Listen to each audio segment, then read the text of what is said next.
so much for having me. I'm so glad to be here speaking.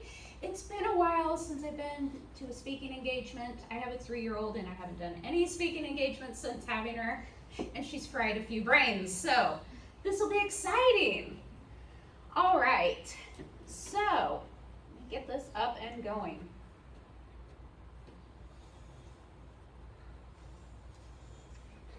Oh, and I'm all the way at the end. Technical difficulties, stand by. Please play the elevator music. Do, do, do, do, do, do, do. Not the Jeopardy music, sir. That does not help. Dun, dun, dun, dun. Is that your final answer?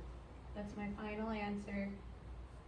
Dun, dun, dun, dun, dun, dun, dun, dun. That looks familiar. There we go.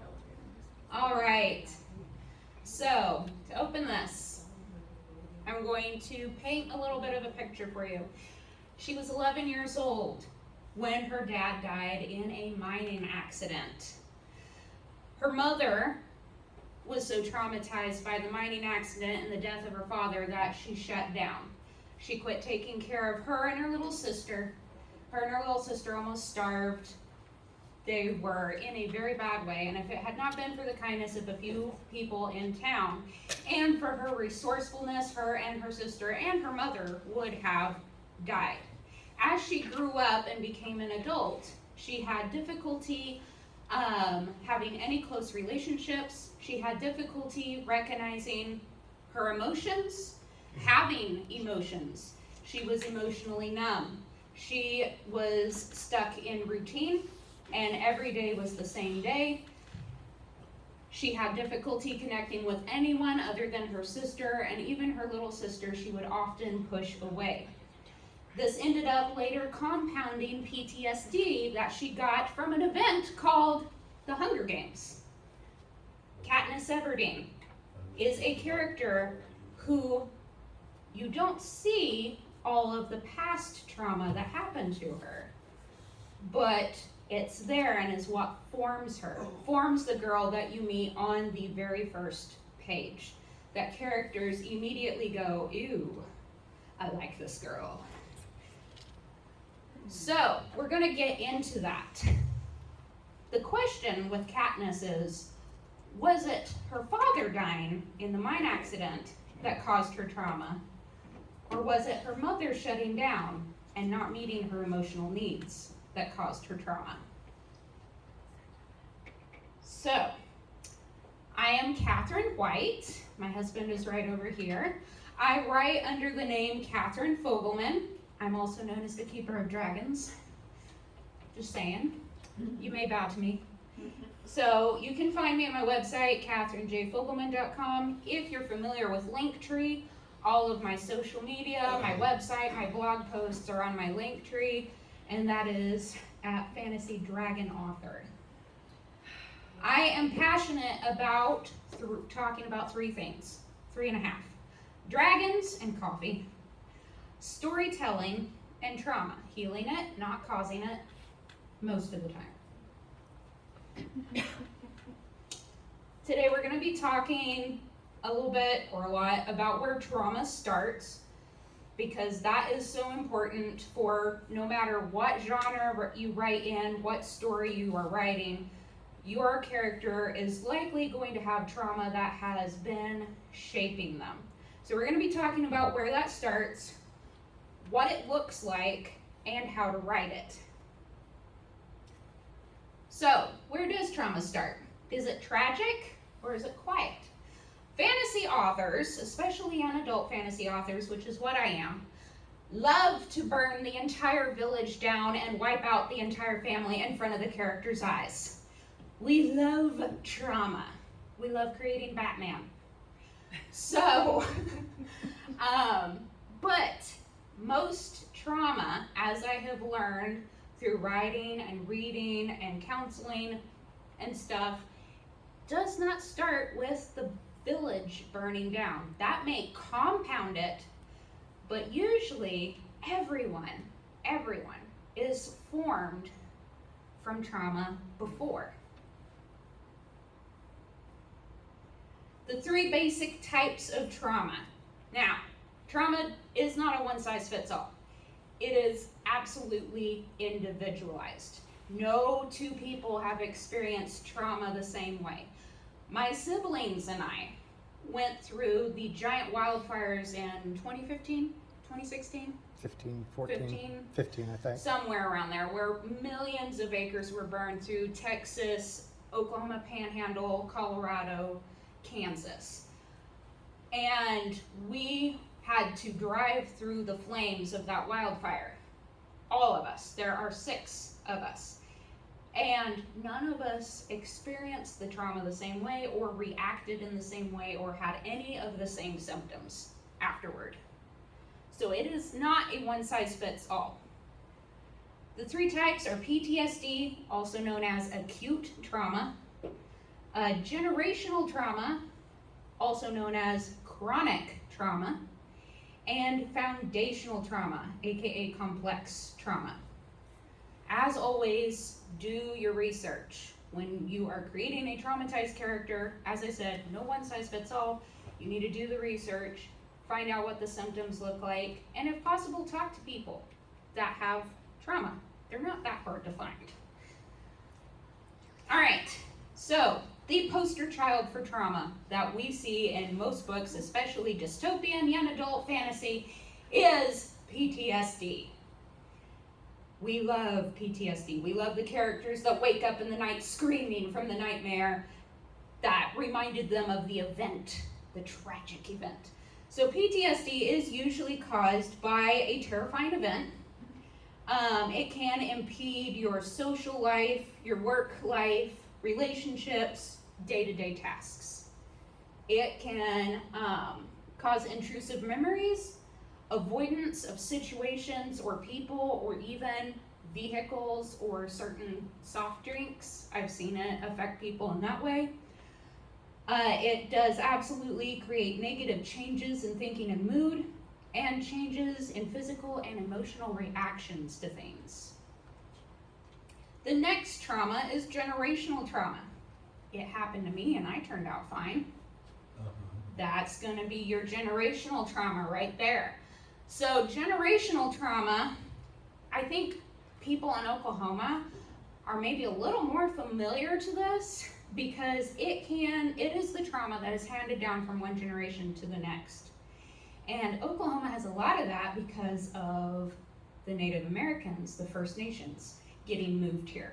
They are an excellent example of how some generational trauma has been passed down because of, well, as we see at the bottom, oppression, intergenerational poverty, and cultural dislocation can all be causes.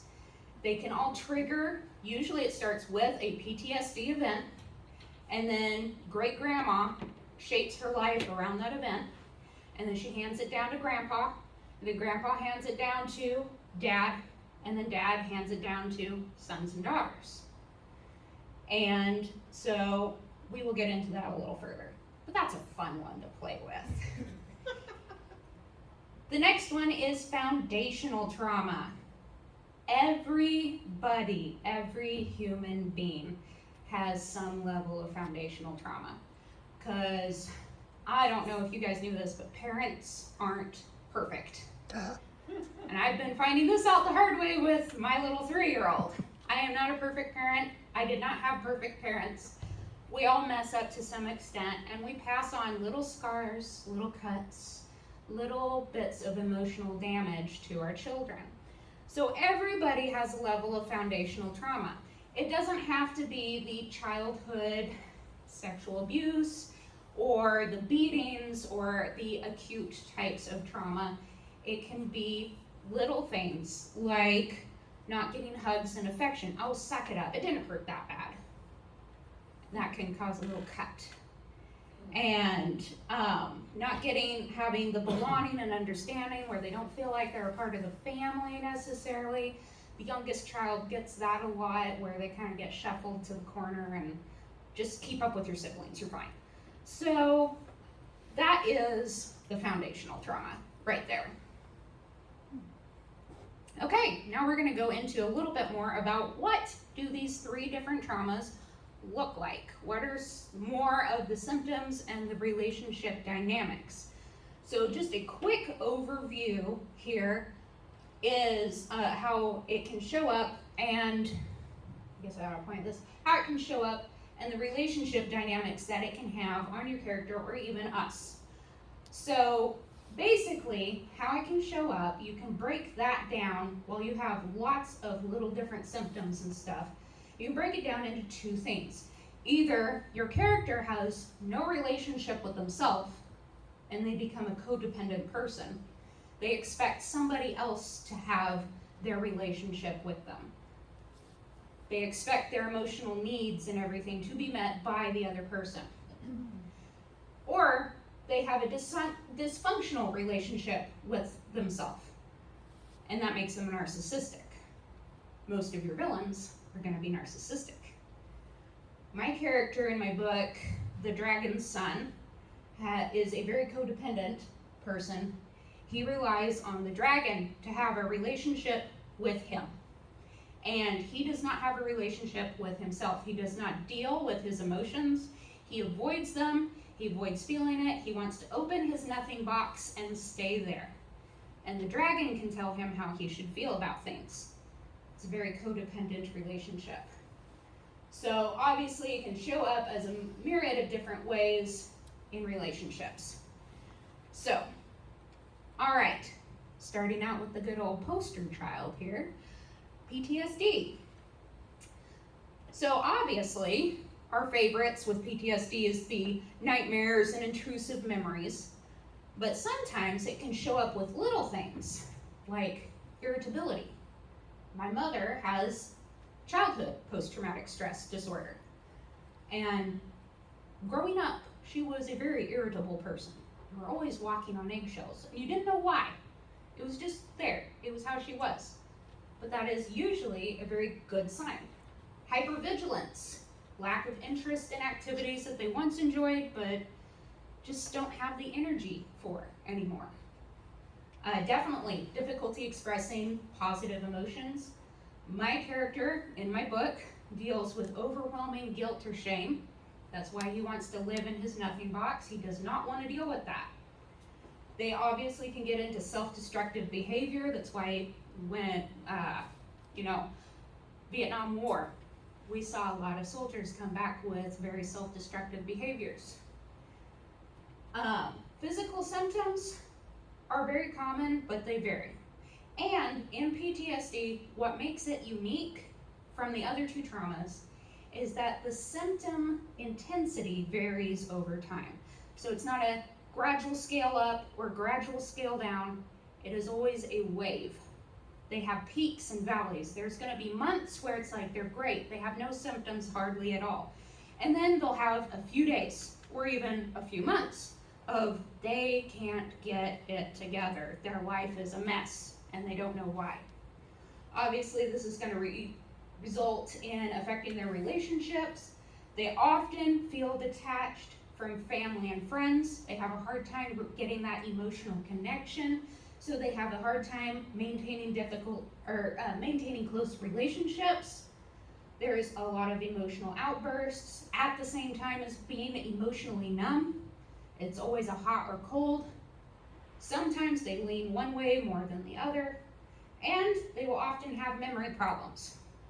The other thing with PTSD, though, is that very often they have a cutting sense of humor and very dark. And it's a lot of fun to hang out with them. Okay, so our next trauma is the generational trauma. So, like we had talked about, our real world example would be the First Nations.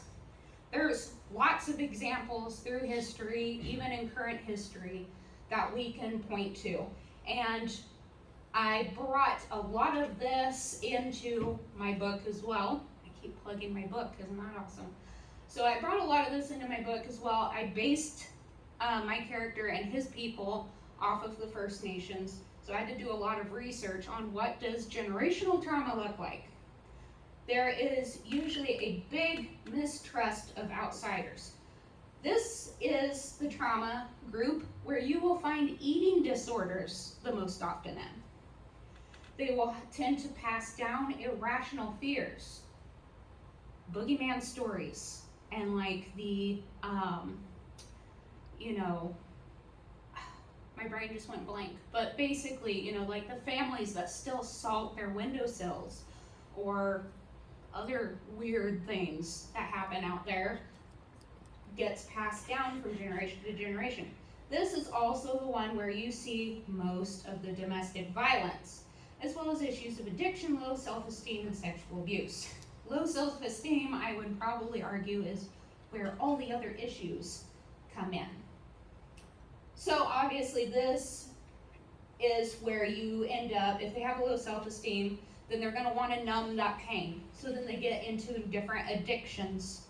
So, and then they have what I like to call reversed boundaries, where they push the good out of their life and they pull the bad in. So, oh, this guy over here has a healthy interest in me. He is very nice to me and it makes me uncomfortable. So I'm gonna push him away. But then my uncle keeps being inappropriate with me. But I love him, he's my uncle, he's my family, so I'm gonna keep bringing him in. And that is where they will tend to have reversed boundaries. They'll push the good out, that is good for them, where they're getting their needs met, and then they'll bring the bad in, because they don't know any different. This is how it's been done for generations. Of course, that ends up resulting in domestic violence and abuse, and then because of the domestic violence and abuse, they struggle to trust anyone or be trusted, and they will self-sabotage if somebody starts to trust them. An excellent person that I recommend you read her books on, look up her YouTube videos, Dr. Caroline Leaf. She is fantastic. She goes into so much of how this works in the brain, how generations can cause the genetic disposition for things, and how you can also rewire your brain and start healing from this, be the cycle breaker. So I definitely recommend you look her up. All right, last one, foundational trauma. This right here is what shaped Katniss Everdeen before we ever met her on the first page. This right here is what shapes your character before you introduce them to the reader. This is your foundation for your character. It doesn't have to be traumatic, like dad beat me all the time, traumatic. It can be just, I just didn't get some of my needs met. So I may disassociate, where I zone out. And when somebody's talking to me and then I zone back in and go, oh, I'm sorry, what were you saying? And I may have trouble with anxiety, a little bit of depression, whatever. It can be very, very subtle, but this is what will shape your character and drive their goals and their dreams and the desires. How many people in here have seen Despicable Me? Okay, sweet. This will be easy then. So Despicable Me, Gru, when he wants to go steal the moon, it's because he wants to make his mother love him. They don't have to go into detail on that. She wasn't terribly abusive to him. She was a terrible person, but she wasn't abusive. She just didn't meet that emotional need of a little boy that just wanted mommy to approve. And if he could steal the moon, mommy would approve. So that became his driving desire to do that. So of course the relationship dynamics will often look like that they can't get along with family. They frequently have fights. Obviously, as per most traumas, we struggle with mental health or addiction. We have no clear boundaries. What are boundaries with the foundational trauma people? I don't know what boundaries are. So they're like either stomping all over your boundaries or they're letting you stomp all over theirs.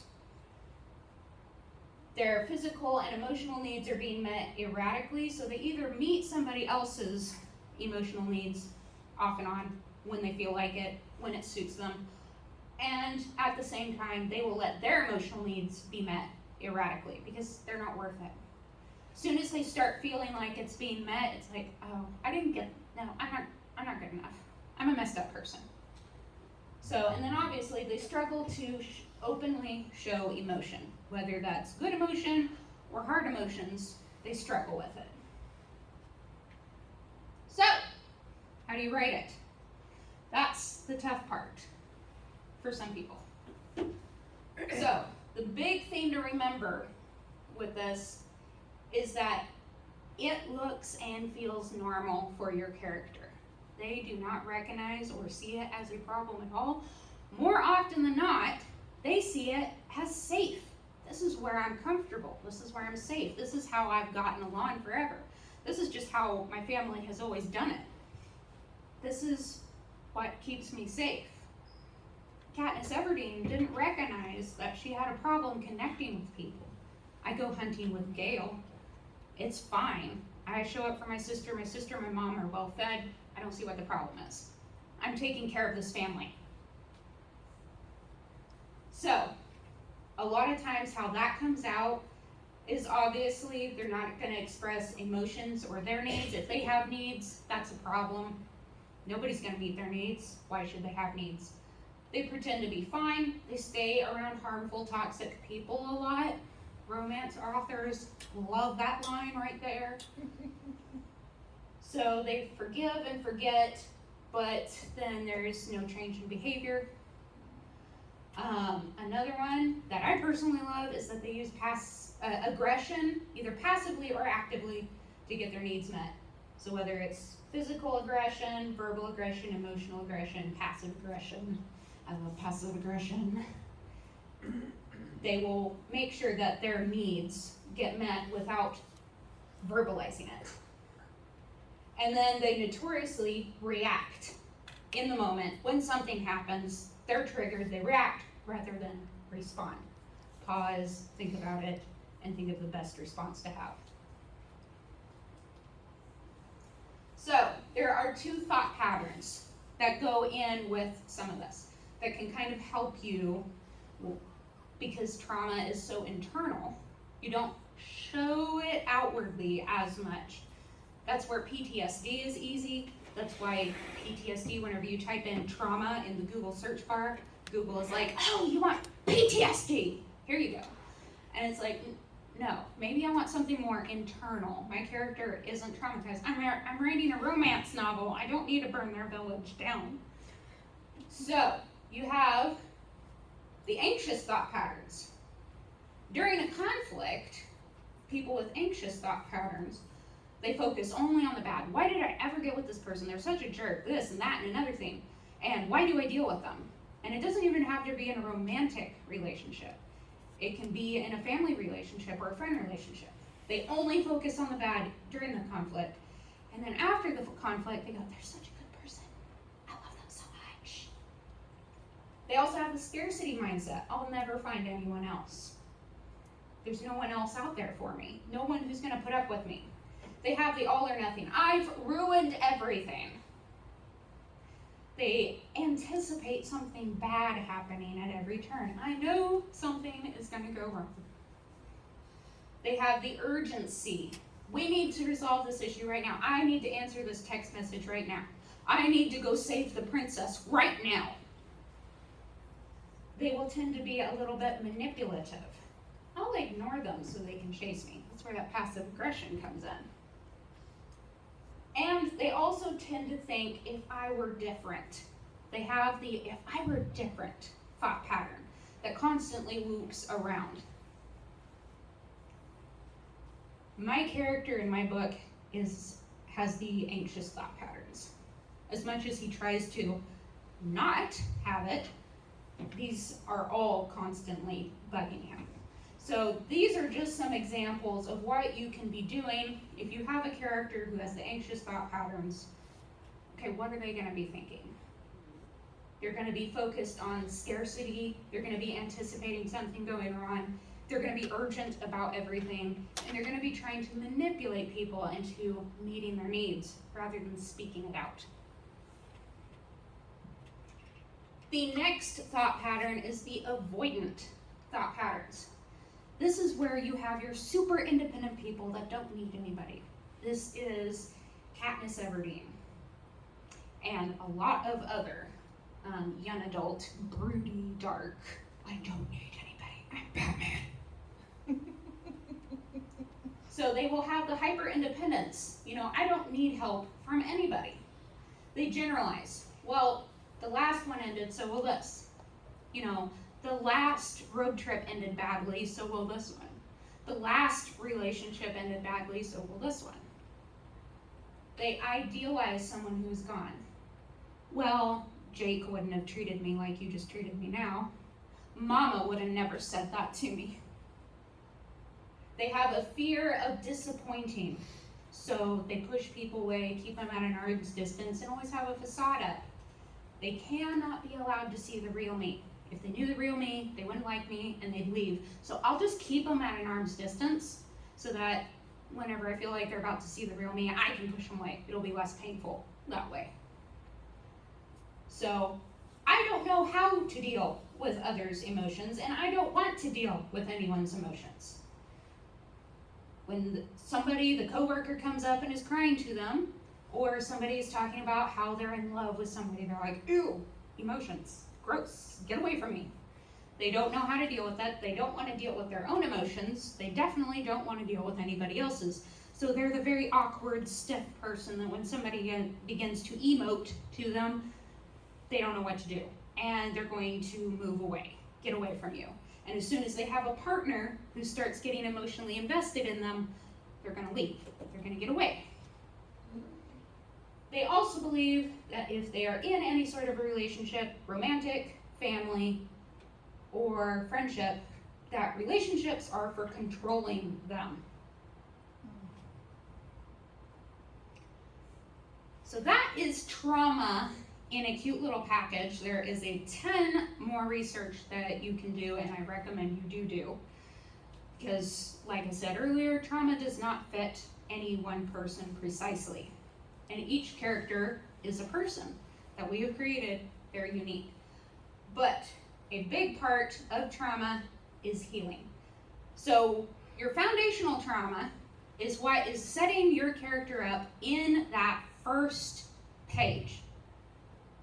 You don't have to go into their backstory or anything, but if you know what that is, and you know how they're going to react to all of the stuff you're going to throw at them, you're set.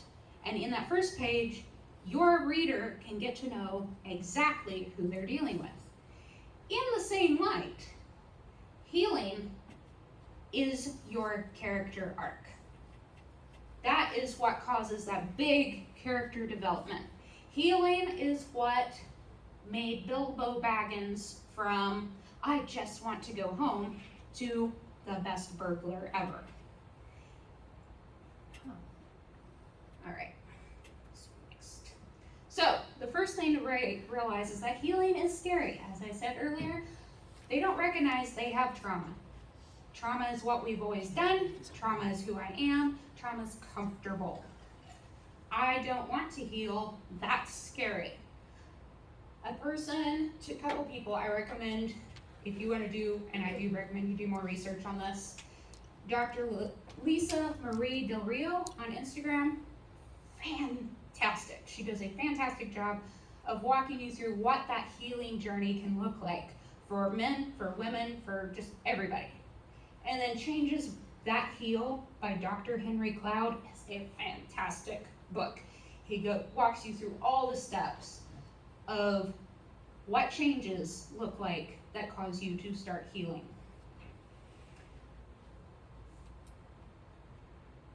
All right, so healing starts in community. You cannot, and your characters cannot heal alone. They cannot start, no matter what trauma they have.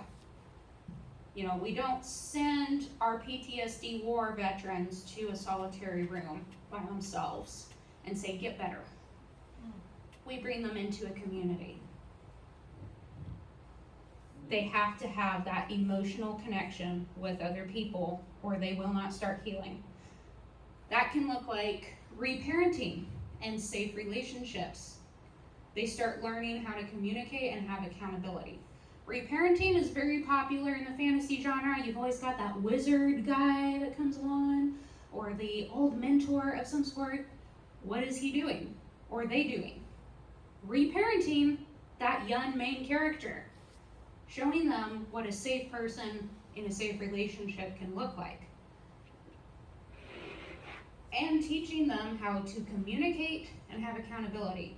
You know, fantasy is also great for that because you always have the band of heroes that come together around the main character. You've got the Fellowship of the Ring. You've got Harry's friends at Hogwarts. He had his community.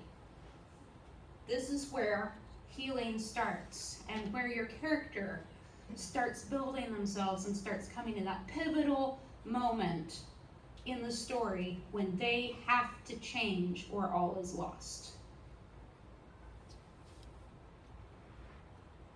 So, some signs that they are healing. There's lots of different, every healing journey is unique, but some signs that they are starting on that is that they're suddenly an introvert, but they're not isolated. They start becoming more comfortable with sitting with themselves, sitting with their inner thoughts. They start asking hard questions of themselves. They start recognizing whenever they're in old patterns. And they start being more open to people keeping them accountable and calling them out on it. They start taking the steps to change those old patterns. They don't stay in it. They don't just go, oh, that's an old pattern. Hey buddy, how you doing? Let's go for coffee. They change. They take the steps to go, that's an old pattern. I'm not going to make that choice now. I'm going to find an alternative. I'm going to find another option. So they start living beyond survival mode and taking responsibility for all of their feelings and emotions and actions. Some thought patterns, these are incredibly generalized, but some thought patterns that can kind of look like that and start facilitating that healing is that they want to be close, but they're going to take their time getting there. They're not going to dive headfirst into a safe relationship. Soon as they start realizing, oh, I've been pushing safe people away, I should get in a safe relationship, they're not just going to dive headfirst. I want to be close, but I want to take my time getting there. I'm healing. It's important for me to be reliable and trustworthy. They start breaking that generational trauma of it's okay for me to be vulnerable with other people. It's okay for me to tell them my big feelings and not push them away. And it's important for me to be trustworthy. And one of my favorites are mistakes are hard, but they don't have to define me. There's so many, like in the fantasy and young adult, which is what I specialize in, mistakes are bad. You could die. Then you die. So, the conclusion is, do your research. It is a very big topic that I tried to cram into as little time as possible. And there are tons of books and there are tons of social media accounts out there. There is tons of awareness starting to come to this now, which is excellent. Excellent for writers and excellent for those healing. And I think writers are healers and cycle breakers and they just don't want to admit it, and so they're going to put it in their book. So some accounts I recommend you follow are there. Dr. Lisa Marie Del Rio is awesome. The holistic psychologist, I love her. Her and her daughter's work. They do tons of work on the generational and foundational trauma. So good. Any books that you can read by Dr. Caroline Leaf and Dr. Henry Cloud are fantastic. Dr. Caroline Leaf is a little more technical, but she goes into what is actually happening in the brain when you have that anxious thought pattern or that avoidant thought pattern or even the healing thought pattern. What's going on with your brain? How is that affecting you physically? Dr. Henry Cloud is the guy who gives you the steps to start changing those thought patterns. So,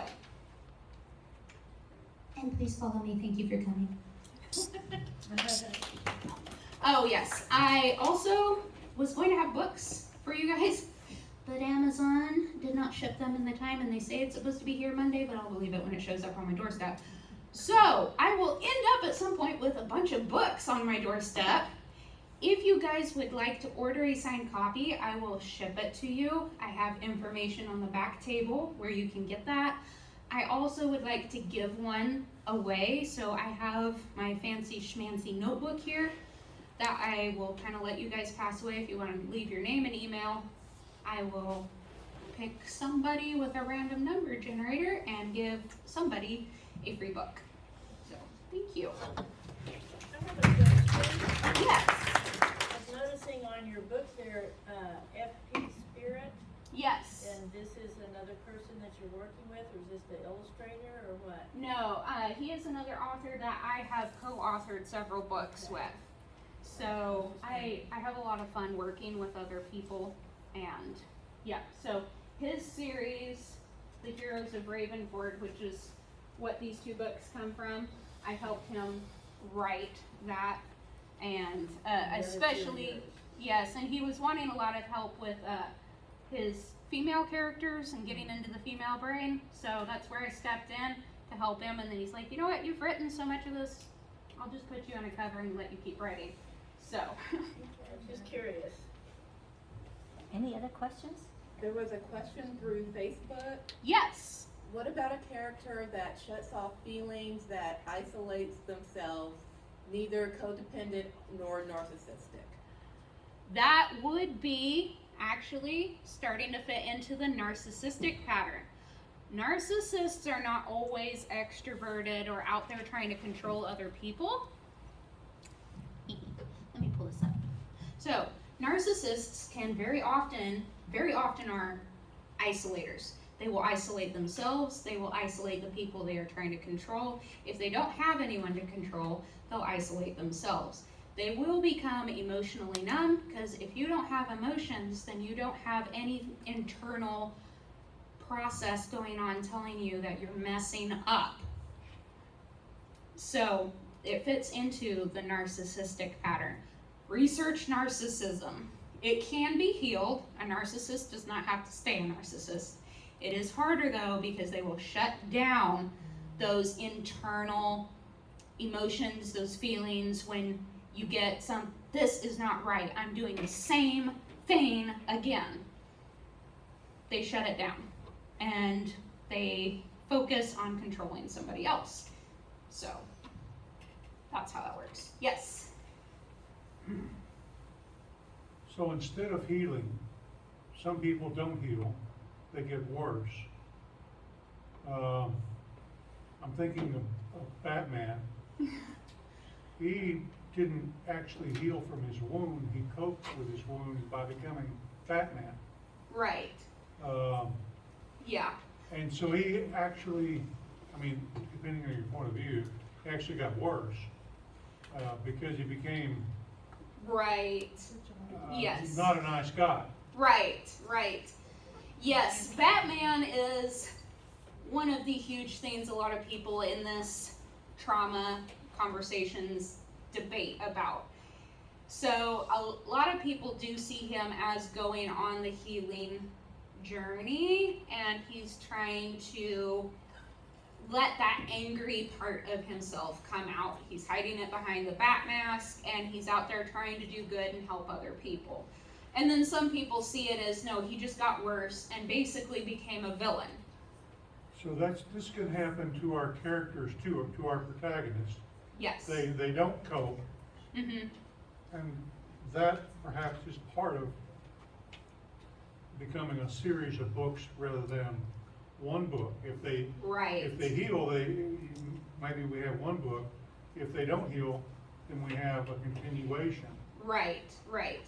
And healing is a continual process for us. I don't know that we ever fully heal. We definitely, after any sort of trauma, especially big trauma, we don't go back to normal. So it's always a little bit of a process, but whenever you get to that point of recognizing and you know now the healthy cycle to take, that's when the book ends, basically, yes. So they can learn one part of the lesson, but not the whole lesson. And then you can have the second book where they learn another part of the lesson. And then you can have the third book where maybe they finally get it together or they die. So, depending on what kind of author you are. Well, and it just depends too. If you're watching somebody in the slices of their healing and the ebbs and flows, you don't always see that part at 2 o'clock in the morning after the bar's closed. You might see them at the 10 o'clock the next morning when they've got their crap all pulled together and they're at work too.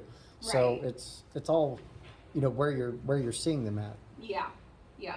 We So- see Batman's trough all the time, but you don't necessarily always see the parts where he's getting better.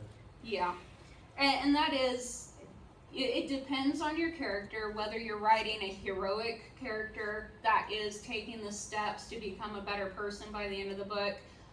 What's their healing journey look like? How resistive are they to it? Or are you writing a villain book? Those are kind of popular right now. A lot of people are loving to delve into the villain's mind. Most of them completely ignore the healing process and choose not to heal. Or take the Batman route and I'll heal my own way, thank you. And do it in a very odd way that makes them the villain. He's actually a tragic hero. Yeah. Which is an anti-hero. Yes, exactly. Yup. So, are there any other questions? All right, thank you guys.